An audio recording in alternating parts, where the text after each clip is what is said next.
Guys, welcome back to our channel moments মাওয়ার। তো আজকে যেটা দেখাবো আর কি, সেটা হচ্ছে, আগে পুরো প্রসঙ্গটা বলে দিই। যেটা হচ্ছে যে আমার মা, মানে আমার বাবার বাড়ির কথা বলছি, মা আজকে নিয়ে সম্ভবত 8 দিনের ট্যুরে ঘুরতে গেছে, কামাখ্যা গিয়েছেন। আজকে নিয়ে 8 দিন হতে চললো, ঠিক আছে। তো এখন মানে আমি তো স্পেশালি খুব একটা বেশি রান্নাবান্না করতে জানি না, তো সেই জন্য তোমাদেরকে আজকে দেখাবো যে শ্বশুর ঘর থেকে আমার জন্য কি পাঠিয়েছে আমার শাশুড়ি মা।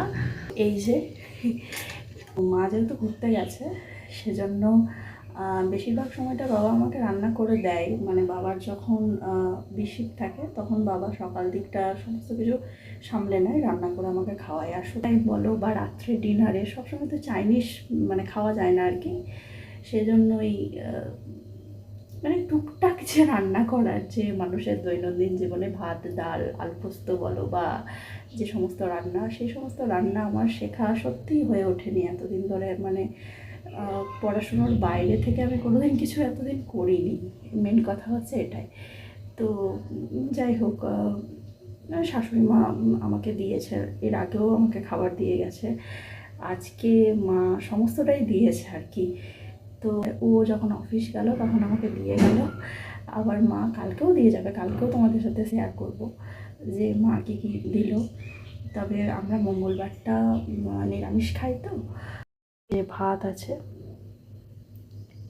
এখানে টক আছে, বড়ি দিয়ে টক, তারপর এখানে মাছ আছে, এখানে গুগুলি ঝালদা রয়েছে। তো তোমাদের সাথে পুরোটাই শেয়ার করলাম যে শাশুড়ি মা আজকে কী কী দিয়ে পাঠিয়েছে আমার জন্য। আশা করছি ভিডিওটা তোমাদের খুব ভালো লেগেছে। এটা ছোট্ট ব্লগ, কিন্তু আনন্দটা অনেক, জানো তো।